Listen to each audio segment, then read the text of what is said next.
Hi friend, आप सब कैसे? उम्मीद करती हूँ आप सब अच्छा हो, मैं भी अच्छी हूँ। तो मैं अपने ससुराल आई हूँ, आप सबको ये दिखाने रही हूँ। ये इतना खूबसूरत नज़ारा है, आप सब देख सकते हो। और मौसम भी इतना खूबसूरत है, मतलब बदरी पूरा इतना है और बारिश भी हो रहा है। आप सब देख सकते हो, बहुत ही सुंदर लग रहा है। मुझे यहाँ आकर महसूस हुआ कि हाँ, ये सावन है। और ये मेरे गाय बांधने की मड़ी है। और वो आस-पास जो है दुकानें हैं, जैसे कि ये तो बैक है, फ्रंट आगे है।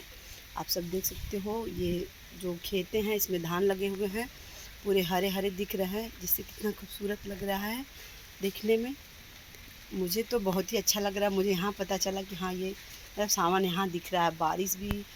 और हम लोग के मायका में तो घर ही घर होता है, जिसकी वजह से पता ही नहीं चलता कि हाँ, यहाँ क्या है। मतलब सावन तो है ही नहीं, बस बोला जाता है कि सावन चढ़ चुका है। और यहाँ सावन चढ़ने पे भी महसूस हो रहा है कि हाँ, यहाँ सावन है, हरा भरा देखकर। तो आप सब कमेंट्स करके बताइएगा दोस्तों, कैसा लगा मेरे ससुराल का नज़ारा। तो मैं आप सबसे अगले ब्लॉग में मिलती हूँ। बाय दोस्तों। कमेंट्स करके मुझे बताइएगा मैं भी कैसी लग रही हूँ ऐसे साड़ी में। दोस्तों बाय।